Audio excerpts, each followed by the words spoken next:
దోహదం చేసే అంశాలు మా పార్టీ పనితీరు, మా ప్రభుత్వ పనితీరు ఈ గత 5 సంవత్సరాల్లో ఏ విధంగా పనిచేసిందో దాన్నే ప్రధానంగా మేము చెప్పుకోదలుచుకున్నాం. మేము చెప్పడానికి జగన్మోహన్ రెడ్డి గారు ఆ, అమ్మఒడి ఇచ్చాడు, లేదా ఆరోగ్యశ్రీ 25 లక్షలకు పైన పెంచాడు. అదేవిధంగా నాడు నేడు కింద పాఠశాలలన్నీ కూడా ఆ, చేసి ఓట్లు లేని విద్యార్థులకు కూడా పథకాలన్నీ తీసుకొచ్చాడు.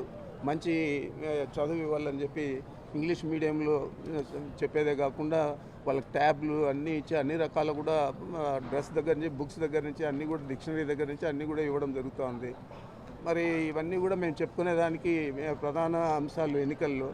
కానీ తెలుగుదేశం పార్టీ వారు మీరు చూస్తూ ఉన్నారు, కేవలం తిట్ల పురాణంతో మా పార్టీ శ్రేణులను, మా ముఖ్యమంత్రి గారిని, మా మంత్రిమండలిని తిట్టే కార్యక్రమం పెట్టుకున్నారు తప్ప వారు మేము పలాంది చేశాము, చంద్రబాబు నాయుడు నేను పలానా పథకాన్ని రాష్ట్ర ప్రజలకు ఇచ్చాను, పలాని ప్రాజెక్టు నేను పూర్తి చేశానని చెప్పుకోవడానికి ఏది కూడా లేదు. కాబట్టి 14 సంవత్సరాలు ఆయన ముఖ్యమంత్రిగా పనిచేసినా కూడా ఈరోజు ప్రధానంగా మేము ఈ 5 సంవత్సరాల్లో మా ముఖ్యమంత్రి గారు చేసిన విషయాలన్నీ కూడా ప్రజల దగ్గరికి తీసుకుపోతాం. ప్రజలకు కూడా తెలుస్తూ ఉంది తేడా. కేవలం తిట్టే తప్ప ఇంకేది కూడా తెలుగుదేశం పార్టీ శ్రేణులు ఏది కూడా చేయడం లేదు.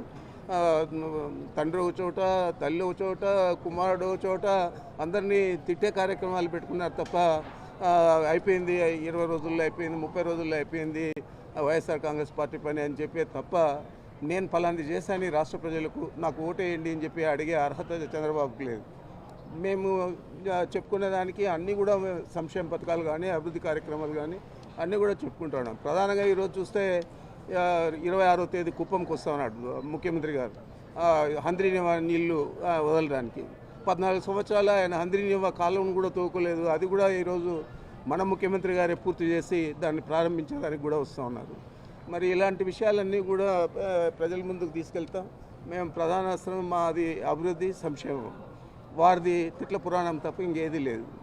దీన్ని కంపేర్ చేసుకునేదానికి కూడా ప్రజలు ఆసక్తి చూపుతారు. కాబట్టి తప్పకుండా మంచి ఫలితాలు, మా ప్రభుత్వం చేసిన పనులకు మంచి ఫలితాలు వస్తాయని చెప్పి మేము భావిస్తూ ఉన్నాం.